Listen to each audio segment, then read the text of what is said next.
Alors merci beaucoup et bonjour à tous. Merci pour cette invitation. Et donc, vous l'aurez compris, on va parler de blockchain durant cette présentation. Donc, je vais commencer par me présenter brièvement. Je m'appelle Sébastien Choukroun. J'ai fait une thèse de mathématiques financières. Durant ma thèse, j'ai découvert Bitcoin, ce qu'on appelait Bitcoin, que j'ai trouvé très intéressant comme sujet. Et je travaille sur les blockchains donc maintenant à PwC France.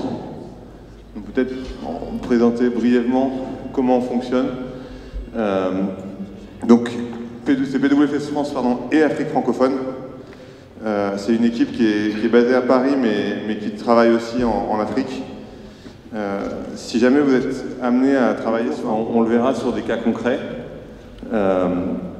Il s'avère que c'est un sujet de stratégie, mais qui pose aussi des questions juridiques, des questions de cybersécurité bien sûr, des questions d'audit. Et donc, une des responsabilités qu'on a, c'est de s'assurer que les différentes compétences de PwC sont rassemblées.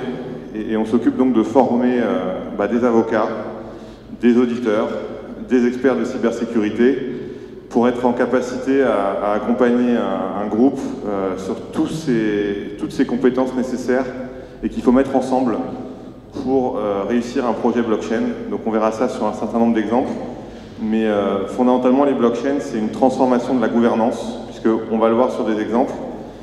Pour réussir un projet blockchain, il s'agit que des entreprises, éventuellement des concurrents historiques, travaillent ensemble et que des équipes différentes, qui ont plutôt tendance à ne jamais se parler, travaillent ensemble. Donc ça pose beaucoup de questions. Et donc un mot sur notre approche, comme vous allez le voir, donc on travaille sur de multiples industries. Donc ça aussi c'était, on va dire, cette transaction elle va être regroupée avec d'autres. Donc vous avez ce qu'on appelle un mempool, une réserve de mémoire où on entretient toutes les transactions qui sont en attente, regroupées. Et puis, alors de manière décentralisée, dans le cas d'une blockchain publique, ça va être un système pair à pair, et dans d'autres cas autrement, mais en gros, il faut que les différents acteurs qui s'occupent de l'entretien du réseau se mettent d'accord sur le bloc à ajouter. Voilà. Blockchain, c'est très facile à traduire, c'est chaîne de blocs en français. Le principe, c'est que vous avez à chaque fois un nouveau bloc qui est ajouté, et dans lequel on met les transactions de gens qui se sont manifestés. Et donc ce bloc, il est ajouté à la chaîne une fois que tout le monde a vérifié qu'il respecte bien les règles. Donc, le principe, c'est une transaction sur une blockchain comme Bitcoin, c'est envoyer un texto ou envoyer un mail. Voilà, c'est 2-3 clics, taper le montant d'une transaction.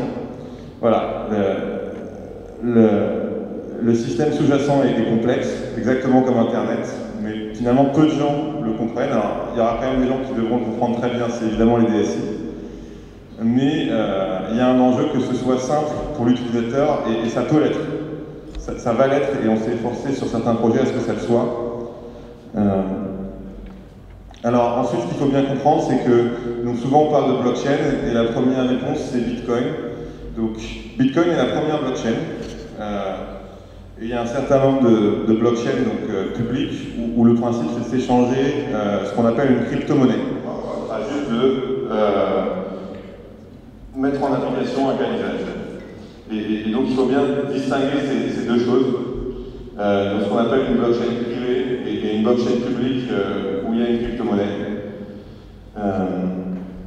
Alors peut-être vous avez lu aussi des choses qui disent que les blockchains c'est pas grand-chose de nouveau. Il y a globalement que des technos qui ont 20 ans ou plus. C'est vrai, globalement. Cependant, le principe d'une blockchain, c'est de mettre en synergie plusieurs technologies. C'est la résolution d'un vieux problème de mathématiques qui s'appelle, pour les gens intéressés, le théorème des généraux byzantins, et dont la solution consiste tout simplement à empiler tout ensemble, à mettre tout ensemble. Et donc on verra d'ailleurs, des bons projets, c'est aussi ça, c'est de dire quel usage par quel usage, c'est pas forcément formidable, mais en mettant tout ensemble, ça devient intéressant. Et donc, c'est un réseau distribué, donc exactement comme BitTorrent. intelligent, comme personne ne dit entre réseaux pour Internet. Le smart contract, alors certains disent c'est un contrat très bête, mais si par exemple je dois vous payer et je dois vous dire je vais vous payer dans 3 heures, donc c'est promis, mais en attendant je rentre à Paris quand même. Aujourd'hui il n'y a pas de système comme ça. Aujourd'hui je dois passer par un tiers, je ne peux pas faire ça. Sur une blockchain, peut-être un certain nombre de... Donc on va rentrer dans des cas un peu concrets. Donc typiquement quelque chose qui a beaucoup interpellé les assureurs. Et si vous voulez vous assurer contre le vol d'avion, et si vous n'aviez plus de démarches administratives à faire quand votre vol est en retard, et si vous étiez payé dans la journée. Donc ça c'était l'idée de dire smart contract, si mon vol est en retard, alors je suis payé. C'est qu'après s'être identifié, on peut s'assurer son sport. Par exemple, vous allez faire 2 heures de football et vous allez vous assurer contre une entorse. Eh bien, vous allez payer, je crois, quelque chose comme 1,40 €. Non, pas les slides, c'est pas nécessaire. Juste la question est la suivante. C'est réexpliquer d'une façon un peu plus pédagogique le concept même du blockchain et pourquoi pas l'expliquer d'une façon donc, pédagogique par rapport à son utilisation sur Bitcoin, puisque aujourd'hui on associe beaucoup blockchain avec Bitcoin, vous-même vous l'avez fait, pour qu'on puisse enchaîner par la suite un peu plus sur les détails. Donc, vous pourrez poser la question si moi... Donc l'idée c'est de représenter de manière un peu plus pédagogique comment ou c'est quoi exactement le blockchain et comment est-ce qu'il est aujourd'hui exploité dans les bitcoins et ça marche d'une façon assez exceptionnelle comme on le voit. Alors voilà, peut-être donc si j'ai pas été très clair, je m'en excuse, mais une blockchain fondamentalement c'est une chaîne de blocs. Mais le principe c'est que... D'accord, on va passer aux questions et on aura l'occasion justement de pouvoir éclaircir un peu plus. Vous avez une question? Oui, allez-y.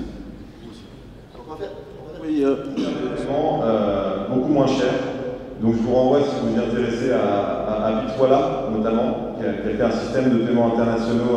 Alors, ils ont commencé par le Ghana, donc c'est pas l'Afrique anglophone, mais ils essayent de s'étendre à d'autres pays d'Afrique. Oui, il y a des solutions aujourd'hui de paiement moins chers. Après, la question c'est qu'est-ce que vous voulez vous échanger? Est-ce que vous voulez échanger du Bitcoin ou est-ce que vous voulez vous échanger du business model? Enfin, c'est des questions d'analyse quantitative assez proches. Moi, je fais la théorie des jeux stochastiques en thèse. Bitcoin, fondamentalement, c'est ça. C'est comment est-ce que des dizaines de milliers de gens ont tous des intérêts divergents à ce que le système soit robuste, parce que tout le monde entretient. Pour la question des données, on cherche, on n'a pas encore trouvé, mais ça avance.